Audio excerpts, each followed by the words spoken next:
오늘 우리에게 주시는 하나님 말씀은 마가복음 10장 17절에서 31절 말씀입니다.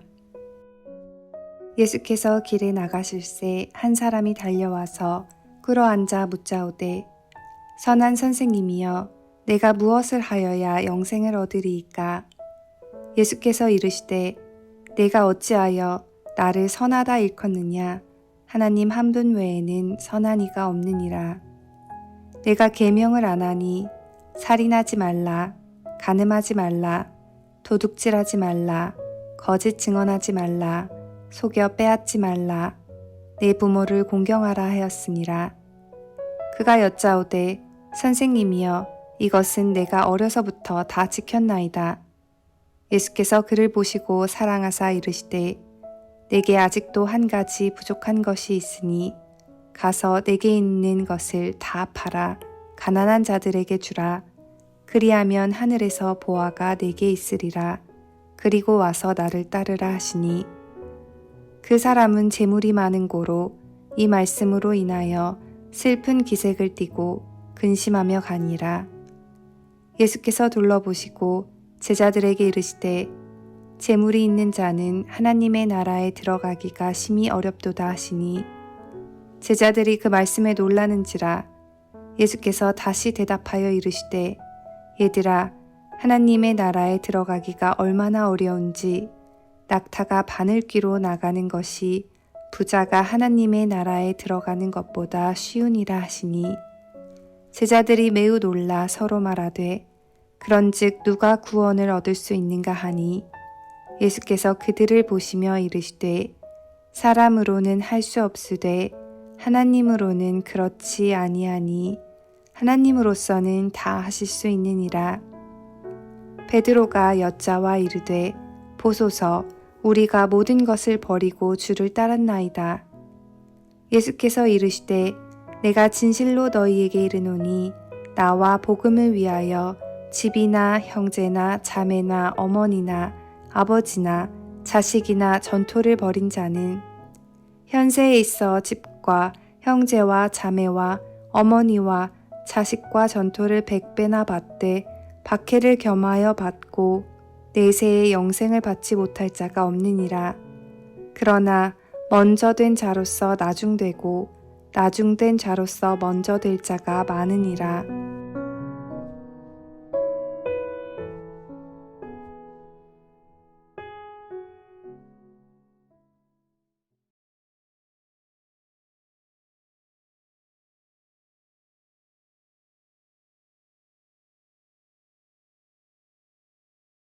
오늘 본문 바로 앞인 마가복음 10장 14절에서 예수님은 하나님의 나라는 어린아이와 같은 자의 것이다 라고 말씀하셨습니다.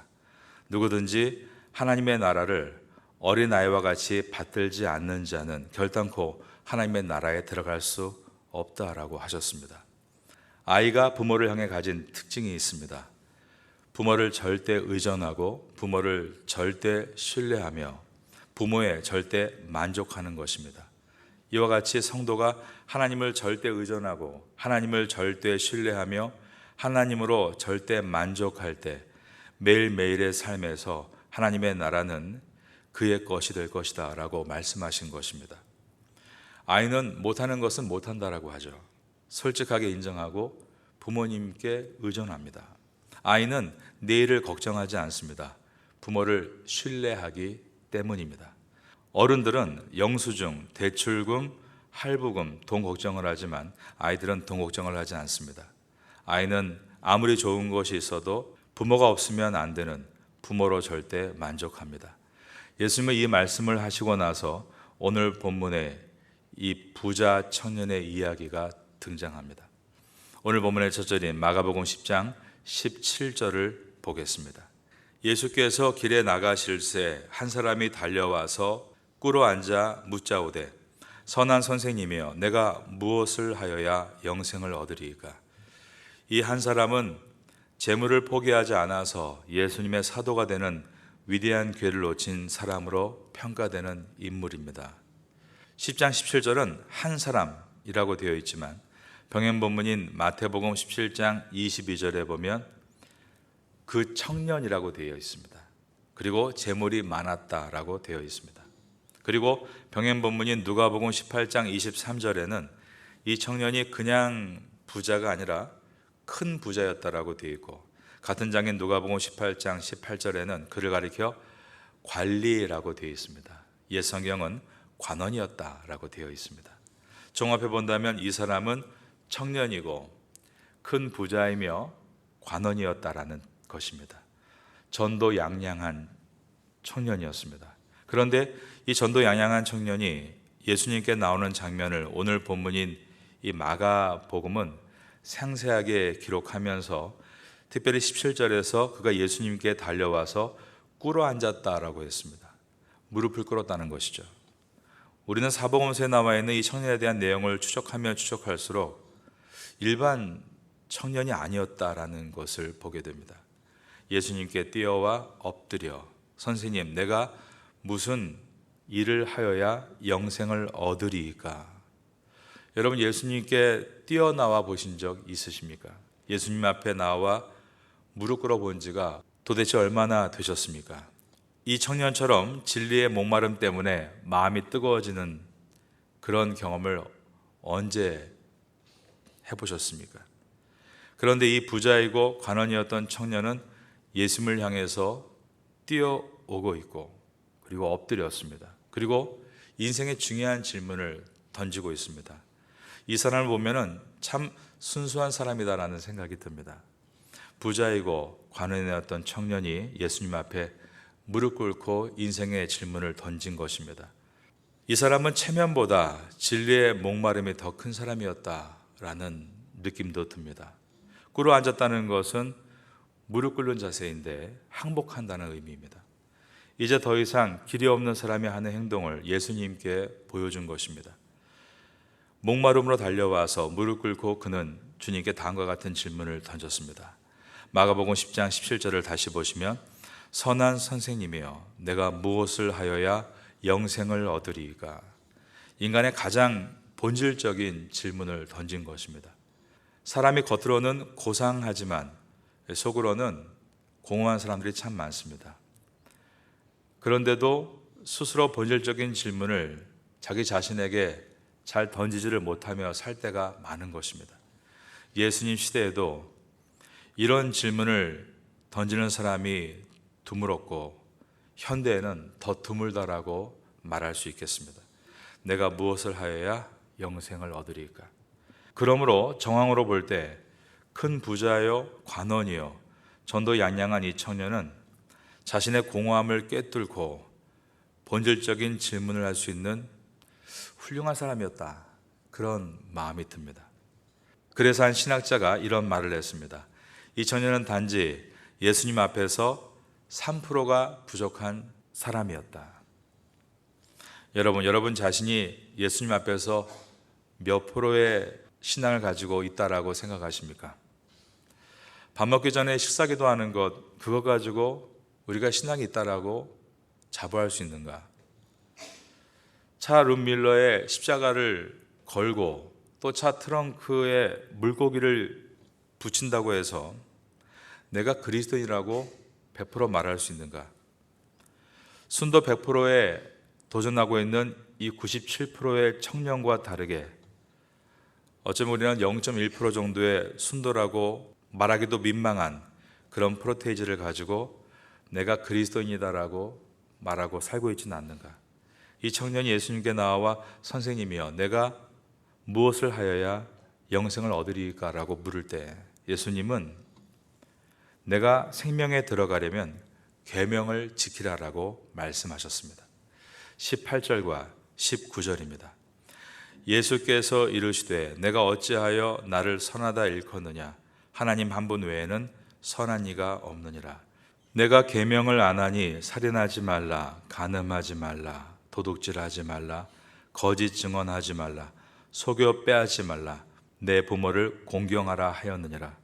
그러나 부자 청년은 대답하기를 이 모든 것을 저는 어려서부터 다 지켰습니다라고 말을 한 것입니다. 20절입니다. 그가 여짜오되 선생님이여, 이것은 내가 어려서부터 다 지켰나이다. 그는 말하기를 자신은 살인은 물론이거니와 간음도 도둑질도 거짓말도 남을 속여 빼앗는 일도 그리고 부모를 공경하지 않는 것도 없었다라고 한 것입니다. 정말 어느 신학자의 말과 같이 예수님 앞에서 단지 3%가 부족한 사람으로서 100%에 도전하는 사람이었습니다. 여느 기독교인들이 나는 기독교인이라고 말하면서 거짓말하고 도둑질하고 간음하고 부모를 공경하지 않는 것과는 정말 다른 모습이었다는 것입니다. 그가 여짜오되 선생님이여 이것은 내가 어려서부터 다 지켰나이다. 똑같은 말도 누가 하느냐에 따라 다르다는 것을 우리가 살면서 많이 경험합니다. 내가 다 지켰나이다. 철부지 같은 사람이 이런 말을 했다면 교만해 보이고 잘난 체 하고 있다라고 생각이 들 것입니다. 그러나 이 말을 하고 있는 사람이 목마름을 가지고 예수님께 달려와 무릎 꿇고 있는 부자 청년 관원이었을 때 이 사람들은 오히려 그의 대답을 들으며 그가 자신의 인생에 대해서 참으로 진지하게 살아왔구나 라고 숙연해졌을 것입니다. 그래서 21절을 보면 청년이 이렇게 말했을 때 예수님은 그를 보시고 사랑하셨다라고 되어 있습니다. 예수께서 그를 보시고 사랑하사 그리고는 다음과 같이 말씀하셨습니다. 이르시되 내게 아직도 한 가지 부족한 것이 있으니 가서 내게 있는 것을 다 팔아 가난한 자들에게 주라. 그리하면 하늘에서 보화가 내게 있으리라. 그리고 와서 나를 따르라 하시니 주님이 사랑하시면서 하신 말씀은 가서 내게 있는 소유를 다 팔아 가난한 사람들에게 나누어 주라라는 것이었습니다. 예수님께서 부자 청년에게 하신 말씀이 부족한 3%를 채우기 위해 찾아온 이 청년에게 하신 말씀이 너의 소유를 다 팔아 가난한 사람에게 나누어 주라라고 하신 것입니다. 만일 예수님께서 여러분에게 너는 오늘 가서 너의 소유를 다 팔아 가난한 사람들에게 나누어 주라라고 말씀하신다면 여러분은 어떠시겠습니까? 혹시 예수님께서 이렇게 말씀하시지 않는 것에 감사하고 있지는 않습니까? 예수님께서는 내게 아직도 한 가지 부족한 것이 있으니 내게 있는 것을 다 팔아 가난한 자들에게 주라. 그리하면 하늘에서 보화가 내게 있으리라. 그리고 와서 나를 따르라 라고 하셨습니다. 재산을 다 팔아서 가난한 자들에게 나누어 주고 그리고 나서 내게 와서 나를 따르는 나의 제자가 되라라고 하신 것입니다. 만일 예수님께서 이 말씀을 여러분에게 하신다면 당장 여러분이 감당하실 수 있으시겠습니까? 예수님께서 이 청년에게 재산을 다 팔아 가난한 사람에게 나누어 주라라고 하셨습니다. 이 말씀이 기독교의 정신은 무소유다라고 주장하거나 기독교는 사회주의를 표방한다 이렇게 오해할 수 없습니다. 예수님께서는 부족한 3%를 채우기 위해서 목마름으로 달려와 무릎 꿇고 있는 이 젊은이에게 다만 내게 아직도 한 가지 부족한 것이 있으니 가서 내게 있는 것을 다 팔아 가난한 자들에게 주라. 그리하면 하늘에서 보화가 내게 있으리라. 그리고 와서 나를 따르라. 이 말씀을 사랑을 담아서 하신 이유는 이 청년은 모든 것은 다 바르게 가고 있는데 한 가지에서 걸려 넘어지고 있기 때문이었습니다. 그것은 바로 이 청년에게는 돈이었다는 것입니다. 즉, 이 청년에게 물질은 우상이었다는 것입니다. 그가 살인은 물론이거니와 간음도 도둑질도 거짓말도 부모를 공경하지 않는 것은 말할 것도 없고 모든 걸 다 잘 지켜도 그토록 공허함이 있고 답답함으로 살아온 부족한 3%는 바로 그가 가지고 있는 재물에 대한 우상 때문이었습니다. 하지만 그는 그것을 알지 못했다는 것입니다. 그런데 예수님 앞에 엎드렸을 때 예수님께서 그에게 그것을 알게 해주신 것입니다. 우리는 예수님 앞에 나와서 나의 가능성을 발견하는 것도 중요하지만 예수님 앞에 나와서 나의 연약함을 발견하는 것도 중요함을 잊지 말아야 합니다. 하나님보다 물질을 더 사랑하기 때문에, 하나님보다 물질을 더 의지하기 때문에 영적으로 물질에 사로잡혀 답답해 숨도 못 쉬고 있는 것을 예수님께서 진단하시고 그에게 내 소유를 다 팔아 가난한 이웃에게 나누어 주고 그 우상으로부터 자유하라라고 처방을 내려주신 것입니다.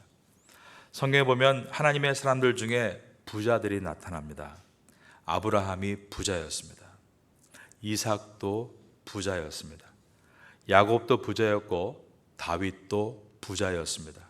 그런데 특징은 이들은 돈이 늘어나도 인격과 신앙이 변하지 않았다는 데 있습니다. 어떤 사람은 돈이 쥐어져도 인격도 신앙도 하나도 변하지 않는 사람이 있습니다. 그런데 어떤 사람은 돈이 주어지면 형편없게 되는 사람도 있습니다. 주 앞에 간절한 마음으로 예배드리던 사람이 돈이 있자 주님을 떠나는 사람도 있다라는 것입니다. 즉 돈이 복이 되는 사람이 있는가 하면 돈이 독이 되는 사람도 있는 것입니다. 어떤 사람은 명예가 주어져도 더 겸손한 사람, 권력이 주어져도 더욱 종이 되려 하는 사람이 있습니다. 그런데 어떤 경우는 명예와 권력이 주어지면 또 마찬가지로 형편없이 변하는 사람도 있는 것입니다. 예수님께서 이 부자 청년을 사랑하는 눈으로 보시면서 돈을 내려놓으라라고 하신 것은 그가 돈에 너무 많이 지배를 받고 있기 때문이었습니다. 여러분, 부자만 탐욕적일까요? 부자만 돈의 지배를 받습니까? 가난한 사람들은 돈에 대해 탐욕이 없을까요? 가난하면 돈의 지배를 받지 않는 것입니까? 그러므로 오늘 이 말씀은 부자들에게 하시는 말씀도 특별히 목사와 같은 성직자에게만 하시는 말씀도 아닌 여전히 돈을 탐욕의 눈으로 바라보고 있는 우리 모두에게 하시는 말씀입니다. 부자 가난인 청년은 결국 근심하면서 예수님께로부터 떠나고 맙니다. 22절입니다. 그 사람은 재물이 많은 거로 이 말씀으로 인하여 슬픈 기색을 띠고 근심하며 가니라. 그리고 이어지는 예수님의 말씀은 마가복음 10장 23절로 25절에서 예수께서 둘러보시고 제자들에게 이르시되 재물이 있는 자는 하나님의 나라에 들어가기가 심히 어렵도다 하시니 제자들이 그 말씀에 놀라는지라. 예수께서 다시 대답하여 이르시되 얘들아 하나님의 나라에 들어가기가 얼마나 어려운지 낙타가 바늘귀로 나가는 것이 부자가 하나님의 나라에 들어가는 것보다 쉬우니라 라고 하셨습니다. 그렇다면 이 시간 여러분께 이런 질문을 하나 드리고 싶습니다. 이 부자 청년이 구원을 얻었을까요? 구원을 얻지 못했을까요? 주일학교 설교 시간에 이런 질문을 하지만 주일 예배나 어른 예배는 물어보지 않지만 한번 오늘은 물어보기도 하고 손을 들어 표를 해보기도 해보겠습니다. 자, 구원을 얻었다라고 생각하시는 분들 한번 손을 들어보시겠습니까? 많이 드셨네요. 그러면 구원을 얻지 못했다라고 생각하시는 분들 손을 들어보시겠습니까? 안 드신 분들도 지혜로운 분들입니다.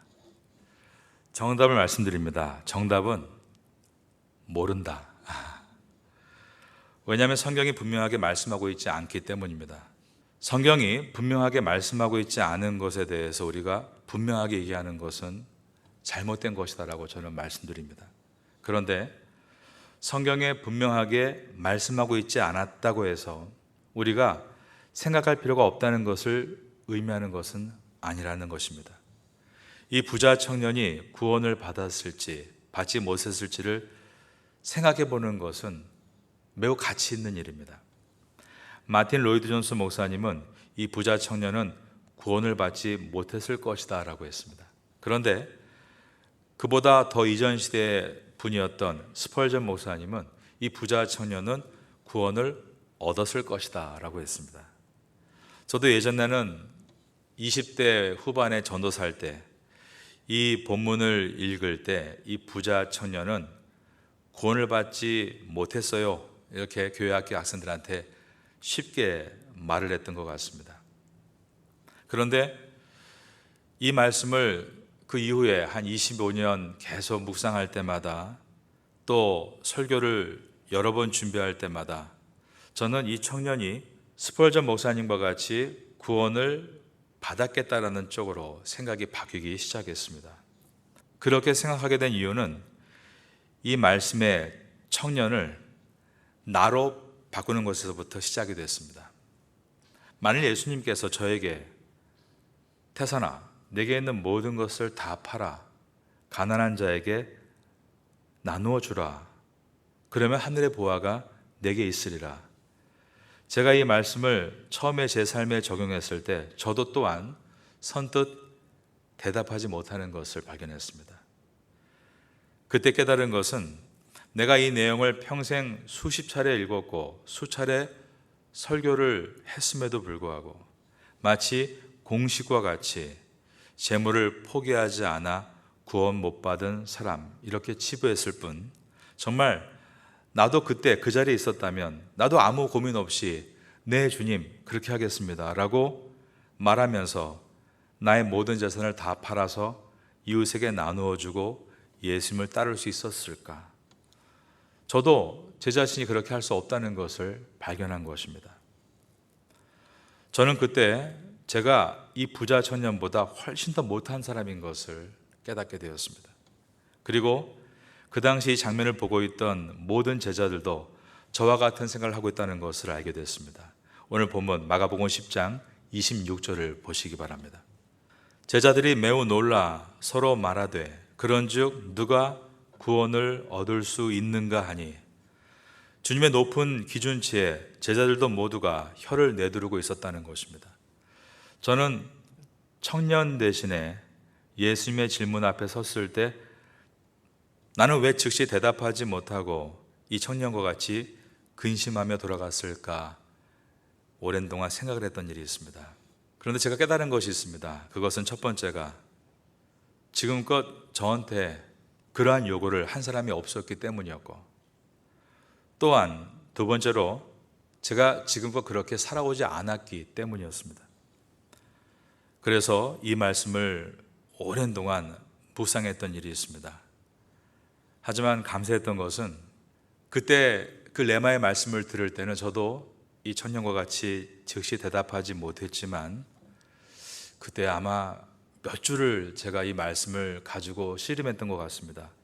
마치 거룩한 사냥개에게 쫓기듯 제 마음에 쫓김을 가지고 어느 날 이 새벽에 나와서 많이 울면서 기도했던 일이 있습니다. 주님, 주님이 원하신다면 다 주님의 것이죠.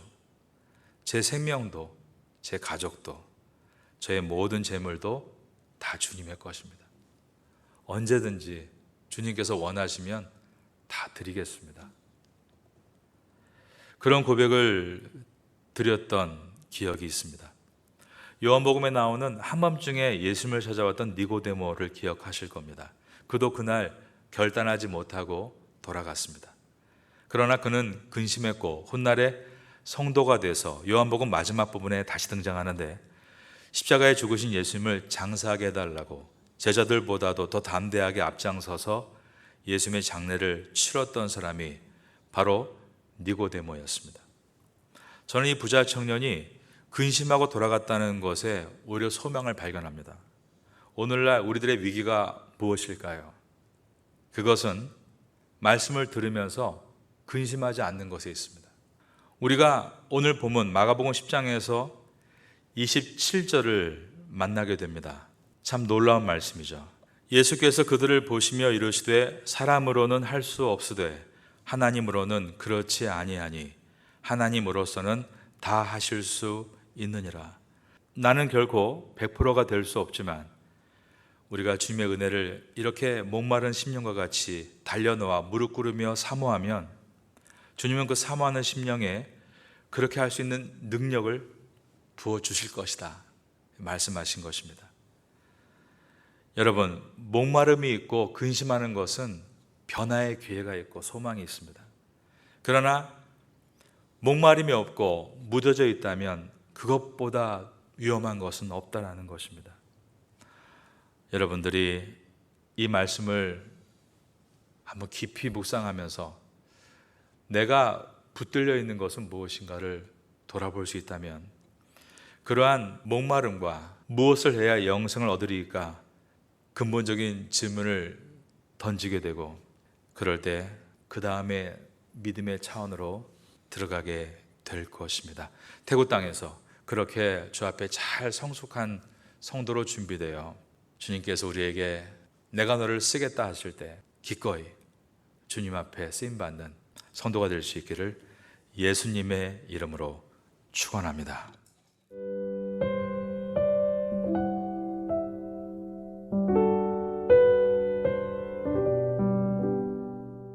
지금은 함께 기도하는 시간입니다.